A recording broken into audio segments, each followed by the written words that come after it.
नमस्कार, good evening. शुरू करेंगे आज की क्लास। एडिटोरियल का टाइटल है इंटेंट एंड आउटकम।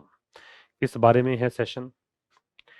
एडिटोरियल बताएगा आपको कि भारत की क्लाइमेट स्ट्रेटजी जो कि यूनियन बजट 26-27 में दिखाई दी है, 2026-27 का बजट भारत ने पेश किया, उसमें भारत की क्लाइमेट स्ट्रेटजी क्या है उसके बारे में डिस्कशन है।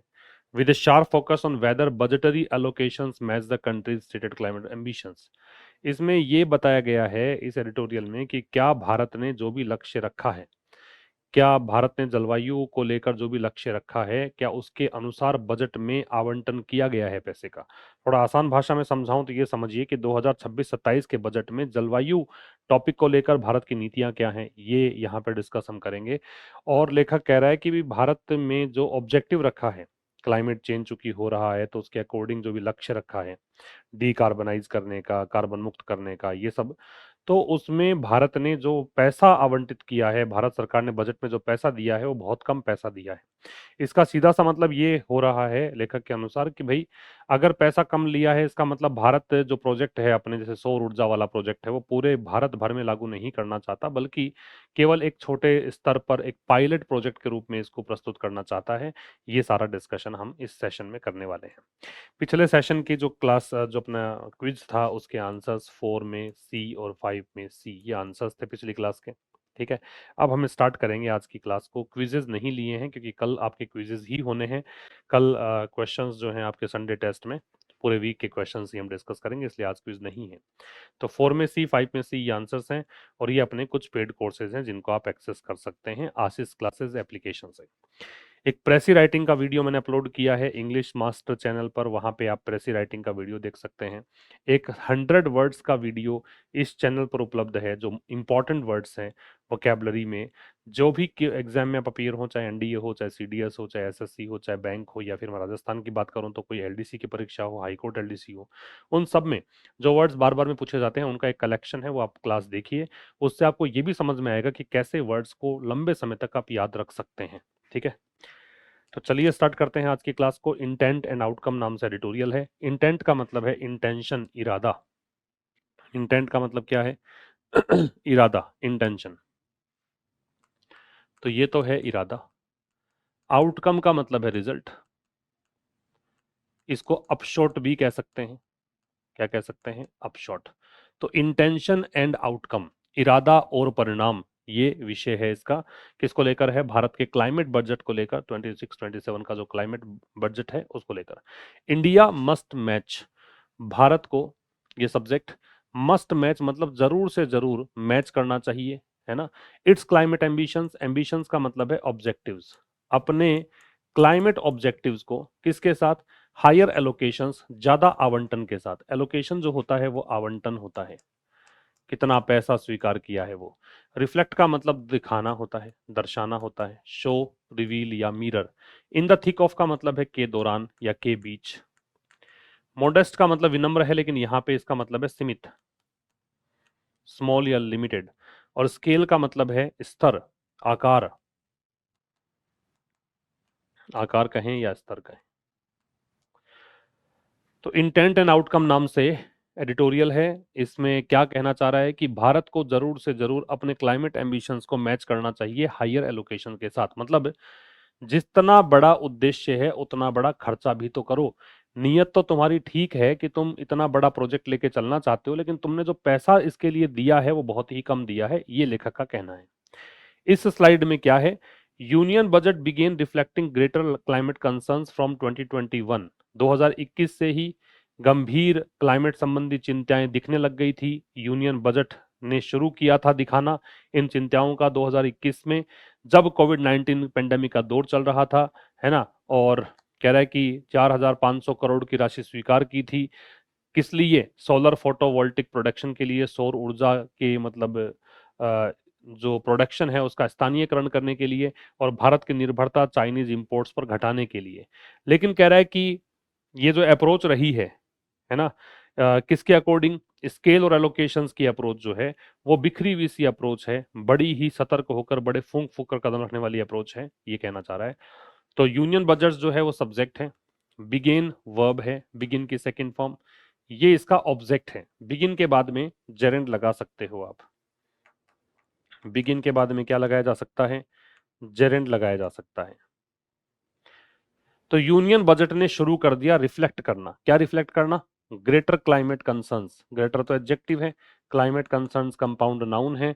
कहीं ज्यादा बड़े स्तर के क्लाइमेट चिंताएं कब से? 2021 से। तो ये स्टार्टिंग रेंज बता रहा है फ्रॉम, ये स्टार्टिंग रेंज है 2021 से ही क्लाइमेट कंसर्न्स को दिखाना शुरू कर दिया यूनियन बजट ने। In the thick of the covid pandemic, covid pandemic के दौर में, इस दौरान कैसे दिखाया? इस सीमित, इस लिमिटेड 4500 करोड़ की राशि के साथ टू लोकलाइज, और ये राशि किस लिए दी? लोकलाइज करने के लिए। लोकलाइज का मतलब क्या है? डोमेस्टिकेट करने के लिए, स्थानीयकरण करने के लिए, ठीक है।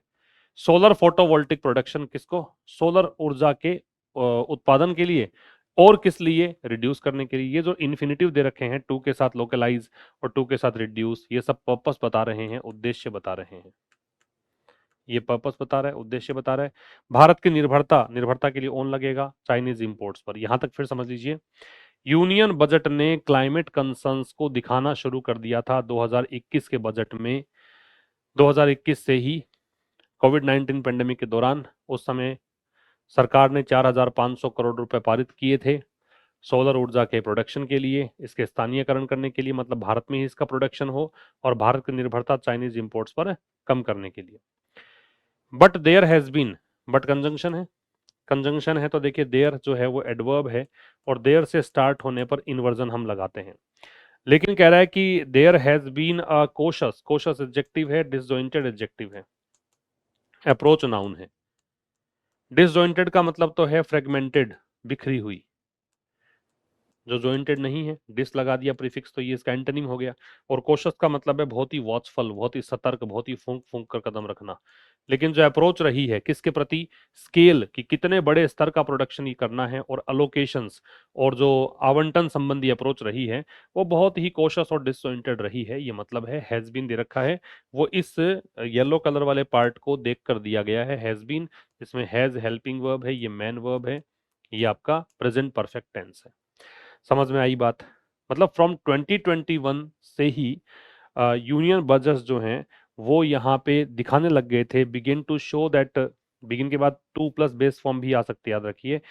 तो from 2021 itself the union government started showing climate concern as it passed 4500 crore rupees to localize or to domesticate solar production, मतलब within India, okay, and to reduce India's reliance on Chinese imports. But the approach, according to the scale or allocation distribution of fund, has been very fragmented and very watchful. ये कुछ कहा गया है first slide में। दूसरा देखिए क्या है। ब्रॉड का मतलब है व्यापक, ब्रॉड से मतलब क्या है? व्यापक। प्रोमिनेंट का मतलब है मुख्य, उल्लेखनीय, नोटेबल, स्ट्राइकिंग, सिग्निफिकेंट। आउटले का मतलब है खर्चा या व्यय। तो कह रहा है कि while 5 broad sectors, while is a conjunction, और कंजंक्शन है तो इसका मतलब ये यद्यपि का मीनिंग देगा, ठीक है। दो विपरीत वाक्यों को जोड़ता है तो ऑल्दो या दो का मीनिंग देता है, या फिर इसका मीनिंग ये होता है कि एक तरफ तो ऐसा है, दूसरी तरफ ऐसा है, इस तरीके से। तो कह रहा है कि दो, पांच व्यापक क्षेत्र, इनके नाम दे रखे हैं क्षेत्रों के, रिसीव्ड अटेंशन इन बजट 26-27। इस बजट में इन 5 सेक्टर्स पर ध्यान दिया गया। द मोस्ट प्रोमिनेंट अनाउंसमेंट, सबसे ज्यादा उल्लेखनीय जो घोषणा थी वो किस बारे में थी? 5 साल का प्रस्तावित जो खर्चा है 20,000 करोड़ रुपए का कार्बन कैप्चर को लेकर, यूटिलाइजेशन स्टोरेज CCUS इस स्कीम को लेकर 20,000 करोड़ का खर्चा करने वाले हैं 5 साल में, उसने ध्यान खींचा है, बड़ी घोषणा ये हुई है, ठीक है। तो यहाँ पे ये कह रहा है कि 5 broad sectors got attention in this budget, ठीक है। 5 ब्रॉड सेक्टर्स, तो इसमें एक सेक्टर तो ये है cement, steel, aluminium and fertilisers. Second sector है decentralise solar power. Third sector है greening irrigation pump sets. Fourth sector है ग्रीन हाइड्रोजन। पांचों सेक्टर न्यूक्लियर एनर्जी। इन पांचों सेक्टरों ने attracted attention of the government, है ना, और in this budget. But the most important thing, और द मोस्ट इंपॉर्टेंट और प्रोमिनेंट और eminent one was the proposed 5-year outlay, the spending of 20,000 crore rupees by the government for this scheme. It was the center of attraction, और it could be called साइनोशोर जिसको बोलते हैं, ये साइनोशोर रहा, ये centre of attraction रहा। मतलब budget में अगर इस पर्टिकुलर मुद्दे पे हम बात करें तो सबसे बड़ी बात जो है वो ये रही, सेंटर ऑफ अट्रैक्शन क्या रहा, ये रहा 20,000 करोड़ का खर्चा। ठीक है, तो वाइल यद्यपि 5 ब्रॉड सेक्टर्स, इसमें 5 एडजेक्टिव है, संख्या है, ब्रॉड भी एडजेक्टिव है, सेक्टर्स नाउन है, नाम ये बता रखे हैं, ये सेक्टर्स हैं, इसको बताने की जरूरत नहीं है। इसकी वर्ब है रिसीव्ड, इसने प्राप्त किया, क्या प्राप्त किया, अटेंशन। व्हाट का आंसर है डायरेक्ट ऑब्जेक्ट है। कैसा ऑब्जेक्ट है, डायरेक्ट ऑब्जेक्ट है, किसमें, बजट 2026-27 में। दूसरी तरफ लेकिन जो सबसे ज्यादा महत्वपूर्ण अनाउंसमेंट रहा, ये नाउन है, ये एडजेक्टिव है, और ये डिग्री सुपरलेटिव है, मोस्ट सुपरलेटिव दे लग रहा है। वॉज ये इसकी वर्ब है, ये प्रपोज्ड एडजेक्टिव है, पास्ट पार्टिसिपल है, थर्ड फॉर्म है, डिटरमिनर दे रखा है। 5-year आउटले, 5 नंबर, ये नाउन 1, ये नाउन 2, ये नंबर है। तो नंबर प्लस नाउन हो तो ये हमेशा सिंगुलर आता है, नंबर के पास वाली नाउन। और 20,000 करोड़ इतने का खर्चा किस लिए, इस स्कीम के लिए, CCUS के लिए। ठीक, ये इंपॉर्टेंट था, पढ़िए। प्रोविजन का मतलब आवंटन है, प्रावधान है। स्वीट, इसको स्वीट पढ़ते हैं, स्वीट नहीं है और सूटे नहीं है, स्वीट। स्वीट का मतलब है एक प्रकार से समूह कह सकते हो आप, रेंज समूह। वैसे होटल में कमरों का जो रेंज होती है ना, उसको बोलते हैं हम क्या, स्वीट। और पायलट का मतलब है परीक्षण, परीक्षण चरण कह सकते हो। एम्बार्क ऑन का मतलब है शुरू करना। स्केलिंग का मतलब है विस्तार। स्केलिंग का मतलब क्या है, विस्तार। This is a modest provision, इसको प्रोविजन प्रोनाउंस करते हैं। ये एक सीमित सा प्रावधान है, सीमित सी आवंटन है, for a sweet of costly and complex technologies. किसके लिए, बहुत महंगी और जटिल जो तकनीक है उनके ग्रुप के लिए, उनके सेट के लिए जो पैसा इन्होंने दिया है वो बहुत ही कम दिया है। द एलोकेशन सिग्नल्स, जो ये आवंटन हुआ है, ये संकेत करता है कि India is entering a pilot and demonstration phase, कि भारत प्रवेश कर रहा है परीक्षण स्तर के चरण में। Rather than embarking on immediate industrial deployment, किसकी बजाय, कि भाई तत्काल रूप से भारत औद्योगिक रूप से इस चीज को यूज करना शुरू कर देगा, उद्योग यहाँ पे बड़े पूरे भारत भर में इनका प्रोडक्शन शुरू हो जाएगा। ऐसा नहीं है, केवल परीक्षण मात्र कर रहा है, इसलिए इतना ही पैसा इन्होंने दिया। While operational examples exist in Norway, Canada and the US, हालांकि किस प्रकार से ये काम करते हैं, कैसे ये ऑपरेशन करते हैं, ये उदाहरण हैं इन देशों में। Scaling CCUS has proven expensive and uneven. ठीक है, फिर भी कह रहा है कि CCUS जो ये है, इसको स्केल करना, इसको बढ़ाना जो है वो काफी महंगा और असमान सा रहा है, अनइक्वल रहा है। ठीक है, तो ये कह रहा है कि द मनी और the budget which was given for this particular task to localize the production of solar photovoltaic has been very modest or limited, ठीक है, for the group of costly and complex technologies। एक बात। दूसरी बात इसने कही है कि this type of allocation or the limited money that has been granted by the government in budget 26-27 is only showing a thing that India is trying to implement this type of thing at a pilot or demonstration level. India is not planning, or the government is not planning to expand it in the entire country. फिर कह रहा है कि दो these examples means how do they operate, how they can be operated or how this will function exist in these types of countries, but scaling CCUS has proven so far very costly and unequal। ये कुछ बातें इसमें कह रखी हैं। तो देखिए, this is a modest provision, this subject है, इज वर्ब है, मॉडेस्ट एडजेक्टिव है, प्रोविजन नाउन है, ए है वो डिटरमिनर है। ये एक मॉडेस्ट प्रोविजन है, किसके लिए, sweet of costly and complex technologies के लिए। स्वीट नाउन है, ठीक है, स्वीट का मतलब सेट बताया मैंने, ये प्रेपोजिशन हो ही गया, ये आपका डिटरमिनर है। ऑव है वो प्रेपोजिशन है, कॉस्टली है वो क्या है, एडजेक्टिव। कॉम्प्लेक्स भी क्या है, एग्जेक्टिव टेक्नोलॉजीज क्या है ना, ठीक है। इसको रिफ्रेश करके देखेंगे तो आपकी जो वोकैबलरी है वो भी लेवल एनहांस होगा और आपको थोड़ी अंडरस्टैंडिंग भी डेवलप होगी। तो ये कह सकते हो कि this is a limited provision, किसके लिए, for a group of costly और expensive and advanced technologies. The allocation signals, जो ये एलोकेशन हुआ है, जो आवंटन है इतने पैसे का, संकेत करता है दैट की इंडिया जो है इज एंटरिंग, अच्छा एंटर जो है is a transitive verb, so we need not use any type of preposition after it. Enter is a transitive verb, so no preposition is required here. तो भारत जो है प्रवेश कर रहा है पायलट और डेमोन्स्ट्रेशन फेज में, है ना। फेज हो गया चरण, स्टेज को बोलते हैं, नाउन है।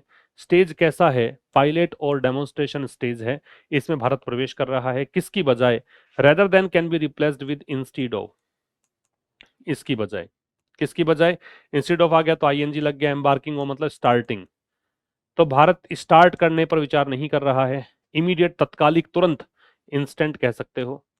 इंडस्ट्रियल डिप्लॉयमेंट, डिप्लॉयमेंट जो है वो एक प्रकार से यूज कह सकते हो, स्टेशन तैनाती करना भी होता है, लेकिन यहाँ पे तो खैर यूज करना मानिए इसको, कि कैसे इसको यूज करेंगे आप, ठीक है, यूज। तो भारत इंडस्ट्रियल यूज के बारे में तो तत्काल उसे नहीं सोच रहा है, तो कह रहा है यद्यपि, ये कंजंक्शन आ गया। ऑपरेशनल एग्जाम्पल्स, ये नाउन है, ये एडजेक्टिव है। ऑपरेशनल एग्जाम्पल्स मतलब अभी आपके सामने लाइव एग्जाम्पल्स हैं, वो एग्जिस्ट करते हैं, वो प्रेजेंट हैं, किस किस में, इन इन देशों में। द क्यों लगा है ये आप समझते हैं। स्केलिंग अभी नया क्लोज है, स्केलिंग यहाँ पे जेरेंड है, वाई, क्योंकि it is a subject of this close. Scaling से लेकर अनिवन तक का जो क्लोज है, here it functions as a subject, that is why it will be called a gerund, v0 plus ing।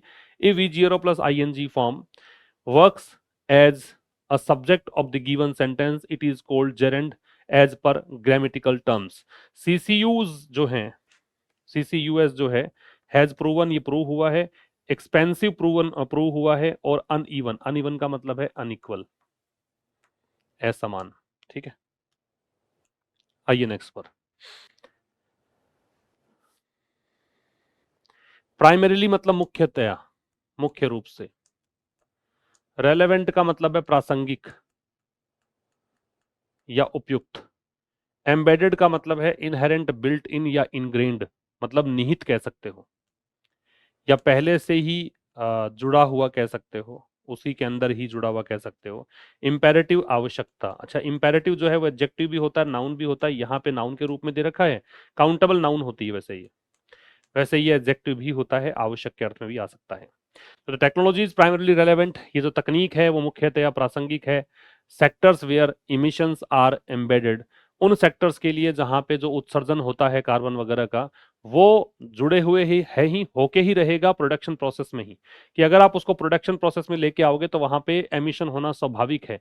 तो ये टेक्नोलॉजी जो है वो सीसीयूएस की बात कर रहा है, ये टेक्नोलॉजी जो है वो उसी से संबंधित है। The EU's carbon border adjustment mechanism, CBM जो है, ये जो यूरोपियन यूनियन का एक जो ये सिस्टम है, ये इम्पोज करेगा कार्बन कॉस्ट को, मतलब ये कार्बन कॉस्ट लगाएगा on imports of high emission products, ऐसे प्रोडक्ट्स पर जो ज्यादा उत्सर्जन जिसमें होता है कार्बन का, उस पे यहाँ पे इंपोर्ट उसका करेगा अगर ईयू, तो उस पे कॉस्ट लगाएगा, मतलब सामान महंगा हो जाएगा। मान लीजिए भारत में स्टील है ना, स्टील का भारत ने निर्यात किया, अब इससे एमिशन ज्यादा हो रहा है, तो ईयू कह रहा है कि हम इस पे लगाएंगे टैरिफ, इस पे लगाएंगे टैक्स, तो ये सामान आपका हो जाएगा महंगा, महंगा होगा तो बिकेगा कम, तुम्हें होगा व्यापारिक नुकसान, ये कह रहा है। इसलिए भारत के लिए डीकार्बोनाइजिंग इंडस्ट्रियल प्रोडक्शन, कि जो औद्योगिक उत्पादन को डीकार्बोनाइज करने का है, कार्बन मुक्त करने की जो बात है, वो केवल क्लाइमेट इंपेरेटिव नहीं है, केवल जलवायु की आवश्यकता नहीं है, अब तो व्यापारिक घाटा भी यहाँ पे है, अगले स्लाइड में ये बात जोड़ देंगे हम। तो द टेक्नोलॉजी जो सी सी यू एस है उसकी बात कर रहा है, इसीलिए डेफिनेट हो गया, दे लग गया। इज वर्ब है, प्राइमरीली एडवर्ब है, रेलेवेंट एडजेक्टिव है, रेलेवेंट में टू लगता है ना, टू की ये इसका ऑब्जेक्ट है, टू का प्रेपोजिशन है तो नाउन है। वेयर रिलेटिव एडवर्ब है, एमिशंस सब्जेक्ट है, आर एम्बेडेड तो ये वर्ब है, लिंकिंग वर्ब मानिए इसको, एम्बेडेड एडजेक्टिव है। एम्बेडेड में इन लगेगा द प्रोडक्शन प्रोसेस, उत्पादन प्रक्रिया में ही। तो सीसीयूएस है मुख्यतया संबंधित किससे है, उन सेक्टर से जहां पे प्रोडक्शन प्रोसेस में ही एमिशन तो इनएविटेबल है, होकर ही रहेगा, ठीक है, CCUS, the scheme, the technology is related to those sectors where emissions are inevitable, unavoidable in the production process, ये कहना चाह रहा है।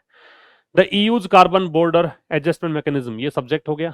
ये जो है ये क्या करेगा, ये इम्पोज करेगा। इम्पोज करने का मतलब होता है थोपना, इन्फ्लिक्ट करना। भी आप अगर किसी की इच्छा के बगैर कोई चीज उसको कह रहे हो कि करना पड़ेगा तो वो थोपना ही हो गया, उसी को हम इम्पोज बोलते हैं। और खास करके कीमत लगाना, टैक्स लगाना, उसके लिए इम्पोज का प्रयोग करते हैं। तो CBAM जो ये है ईयू का, यूरोपियन यूनियन का, ये कार्बन कॉस्ट लगाएगा।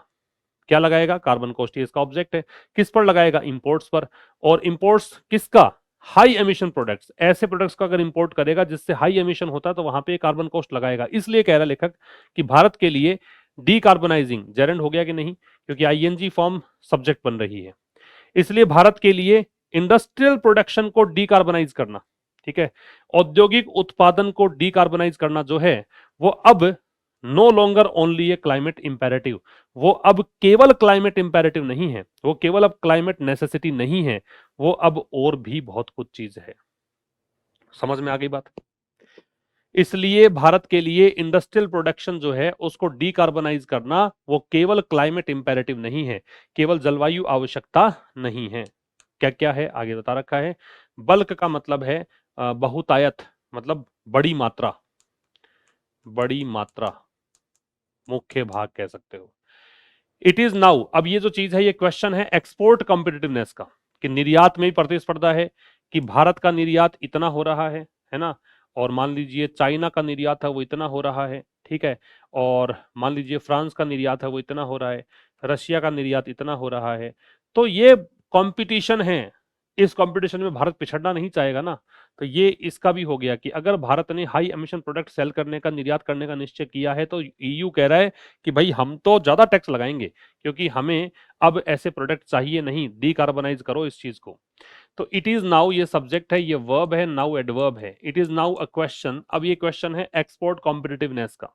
ये एक निर्यात प्रतिस्पर्धा का प्रश्न है। यह प्रश्न किसका है? निर्यात प्रतिस्पर्धा का प्रश्न है।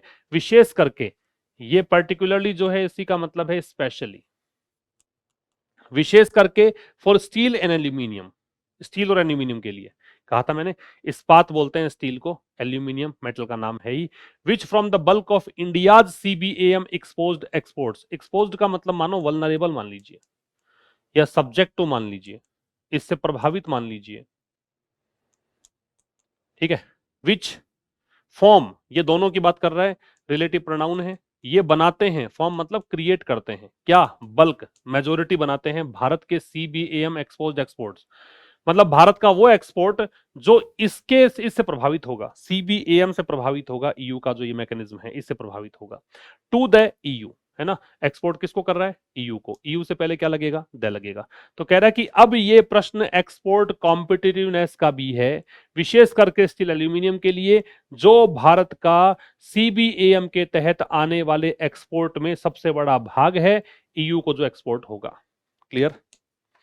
ये मैच करिए कॉलम्स। मॉडेस्ट क्या है? स्मॉल इन स्केल और लिमिटेड, 3 नंबर। मॉडेस्ट क्या है? 3 नंबर। डिसजॉइंटेड क्या है? डिसजॉइंटेड का मतलब है बिखरा हुआ, तो placed with in the production process, lacking coordination और कोहेरेंस, यही आ जाएगा 2। जिसमें कोई मतलब बिखरा हुआ है तो उसमें कोऑर्डिनेशन नहीं है, कोहेरेंस नहीं है, तर्क संगत नहीं है, संबंधित नहीं है। डिप्लॉयमेंट का मतलब क्या होता है?